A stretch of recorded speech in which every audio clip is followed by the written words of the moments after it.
lagi, kita dari Samsing, di mana kita ngebahas putar sejarah dan pembahasan masa lalu yang menarik. Kali ini kita akan membahas salah satu masa paling penting dalam sejarah umat manusia, yaitu revolusi industri. Namun, kali ini kita tidak akan membahas revolusi industri secara keseluruhan, tapi kita akan fokus kepada masa dimulainya pertambangan batu bara di Inggris. Gimana kisahnya? Sebelum kita mulai pembahasannya, untuk teman-teman yang belum menjadi investor di channel ini, kalian bisa join dengan menekan tombol subscribe. Oke, kita masuk ke pembahasannya. Jadi, ini ceritanya. Di bawah tanah yang dipenuhi kegelapan dan keringat, sebuah revolusi tak terlihat sedang terjadi. Revolusi yang akan mengubah wajah Inggris dan dunia. Semua dimulai dari sesuatu yang sederhana, batu bara. Revolusi industri di Inggris menandai era di mana penambangan batu bara tidak hanya menjadi tulang punggung ekonomi, tetapi juga menjadi pendorong utama perubahan sosial yang mendalam. Batu bara bukanlah sekedar sumber energi, tetapi simbol dari kekuatan dan kapasitas manusia untuk mengeksplorasi sumber daya alam dan mengubahnya menjadi kekuatan yang dapat mendorong peradaban.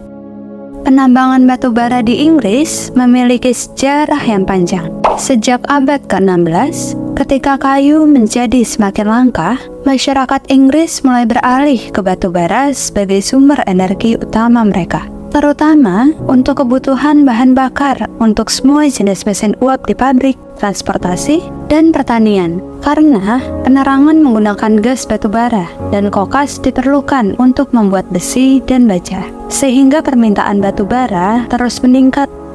Tetapi penambangan batu bara tidaklah mudah. Tambang yang semakin dalam seringkali tergenang air, mengancam kehidupan para penambang dan keberlanjutan industri. Sejak abad ke-16, ketika kayu sebagai sumber bahan bakar mulai langka, batu bara mulai menjadi sumber energi utama.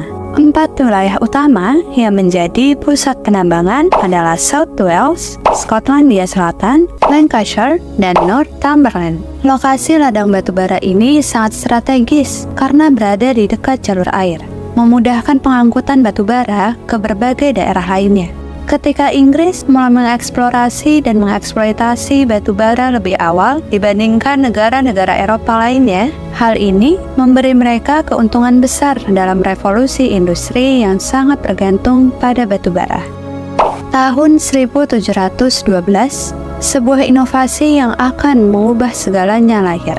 Thomas Newcomen menciptakan mesin uap pertama, alat yang mampu memompa air keluar dari tambang dengan efisiensi yang belum pernah terjadi sebelumnya. Ia menciptakan pompa mesin uap pertama untuk mengatasi masalah ini di tambang batu bara di Dudley, Midlands. Namun, inovasi tidak berhenti hanya pada mesin uap. James Watt, seorang insinyur yang brilian, menyempurnakan mesin uap hingga menjadi lebih efisien dan serbaguna. Dengan Watt, mesin uap tidak hanya menggerakkan tambang, tetapi juga industri lainnya, termasuk menggerakkan alat tenun kapas, palu uap, dan mesin-mesin lainnya. Permintaan batu bara pun meningkat drastis karena mesin uap membutuhkan batu bara sebagai bahan bakarnya. Dengan hadirnya mesin uap, produksi batu bara meningkat pesat. Hanya dari tahun 1700 hingga 1900, produksi batu bara Inggris melonjak dari 2,5 juta ton menjadi lebih dari 224 juta ton per tahun. Dengan peningkatan produksi batu bara, muncul kebutuhan untuk sistem transportasi yang lebih efisien. Pada pertengahan abad ke-18, jaringan kanal yang menghubungkan sungai-sungai besar mulai dibangun untuk mengangkut batu bara. Jaringan kanal ini terus berkembang hingga tahun 1830, di mana Inggris dan Wales memiliki lebih dari 6.000 km kanal. Pada tahun 1825, George Stephenson memperkenalkan lokomotif uap pertamanya yang meluncur di atas rel, Stockton Darlington, yang digunakan untuk membawa batu bara dan orang dengan kecepatan yang belum pernah ada sebelumnya. Dari sini, jaringan kereta api berkembang pesat dan menjadi sistem transportasi utama di Inggris.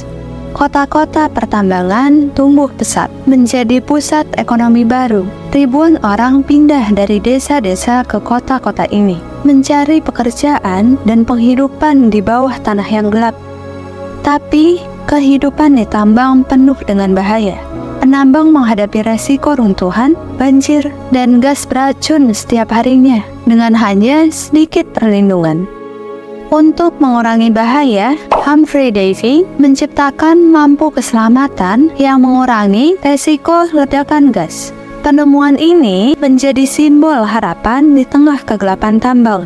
Batu bara tidak hanya digunakan untuk kebutuhan transportasi dan industri, tetapi juga untuk bahan bakar penerangan. Pada tahun 1792, William Murdoch menemukan bahwa gas yang dihasilkan dari pembakaran batu bara dapat digunakan untuk penerangan. Penemuan ini menjadi revolusi dalam penerangan jalan dan rumah-rumah.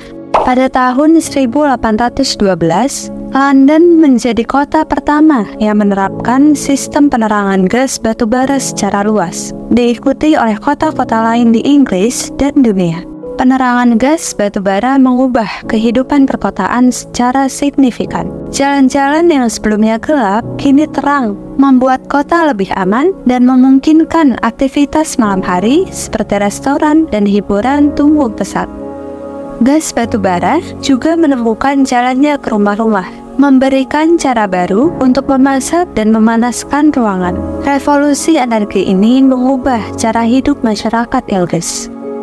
Batu bara yang diubah menjadi kokas menjadi bahan bakar penting dalam pembuatan besi dan baja. Kokas sendiri adalah bahan bakar berkadar karbon tinggi dan berkadar pengotor rendah yang dibuat dengan cara memanaskan batu bara tanpa udara. Inovasi ini memungkinkan produksi besi berkualitas tinggi dalam jumlah besar, mendukung pembangunan infrastruktur baru. Namun, berkembangnya pengaplikasian penggunaan batu bara juga membawa dampak yang buruk bagi Inggris. Di West Midlands, konsentrasi pabrik dan tambang menciptakan daerah yang dikenal sebagai negara hitam, di mana di wilayah itu polusi sudah menjadi bagian dari kehidupan sehari-hari. Meskipun bagi banyak orang, ini adalah harga yang harus dibayar untuk pekerjaan yang mereka dapatkan. Pada pameran besar 1851, batu bara dipajang sebagai simbol kemajuan industri. Sebongkah batu bara raksasa menjadi pusat perhatian, menekankan pentingnya bahan bakar ini bagi kebangkitan Inggris sebagai kekuatan industri global. Namun, kemajuan ini datang dengan harga. Di balik semua kemajuan ini, penambangan batu bara juga membawa dampak sosial dan kesehatan yang serius. Pria, wanita, dan anak-anak yang bekerja di tambang seringkali menderita masalah kesehatan akibat kondisi kerja yang berbahaya dan keras. Penyakit paru-paru akibat menghirup debu batu bara menjadi hal yang umum di kalangan penambang. Para penambang seringkali menderita penyakit serius akibat paparan debu batu bara, seperti pneumokoniosis, penyakit yang menghancurkan paru-paru.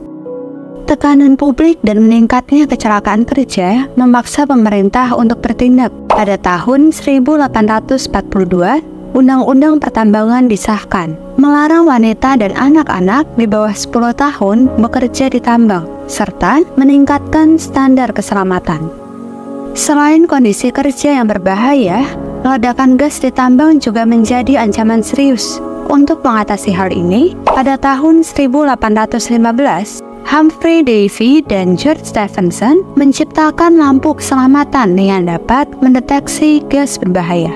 Lampu ini menyelamatkan banyak nyawa penambang, meskipun juga membawa risiko baru karena membuat penambang cenderung lebih berani menjelajahi lorong-lorong tambang yang berbahaya.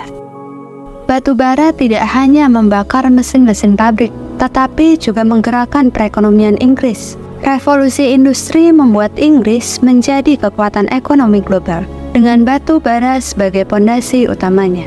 Batu bara menjadi sumber kehidupan zaman industri, memberikan energi yang dibutuhkan untuk mesin, transportasi, dan penerangan. Namun, keberhasilan ini datang dengan konsekuensi lingkungan yang besar. Polusi udara dan air menjadi masalah serius, mengancam kesehatan dan kehidupan masyarakat di kota-kota industri. Ketidakpuasan dengan kondisi kerja yang buruk dan ketidakadilan sosial memicu pemberontakan. Para pekerja tambang dan buruh lainnya mulai menuntut perbaikan kondisi dan hak-hak yang lebih adil. Jalur rel kereta yang dibangun untuk mengangkut batu bara juga membuka akses ke seluruh negeri, mempercepat distribusi barang dan orang. Transportasi berubah selamanya dengan rel sebagai nadi baru ekonomi Inggris. Namun, seiring waktu, batu bara mulai kehilangan dominasinya. Sumber energi baru muncul, dan tambang-tambang yang pernah berjaya perlahan ditinggalkan, menyisakan jejak sejarah di baliknya. Meskipun batu bara tidak lagi menjadi raja, warisannya tetap terasa. Teknologi dan infrastruktur yang dibangun di atas pondasi batu bara terus mendukung kehidupan modern, menjembatani masa lalu dengan masa kini. Kini, Inggris beralih ke sumber energi yang lebih bersih dan berkelanjutan. Batu bara mungkin telah menyalakan api revolusi industri, tetapi era baru membutuhkan sumber energi yang lebih ramah lingkungan. Di balik statistik dan angka, ada kisah manusia. Penambang yang telah berjuang di bawah tanah dengan harapan dan rasa takut yang mengiringi setiap langkah mereka, meninggalkan warisan cerita yang terus dikenang. Masa depan energi Inggris terus berkembang, mencari keseimbangan antara kebutuhan energi dan keberlanjutan lingkungan. Warisan batu bara memberikan pelajaran penting dalam perjalanan menuju masa depan yang lebih hijau. Batu bara mungkin telah meredup, tetapi pengaruhnya akan tetap hidup sebagai bahan bakar yang menyalakan mesin-mesin revolusi industri. Batu bara telah mengubah dunia, meninggalkan warisan yang tak terlupakan dalam sejarah manusia.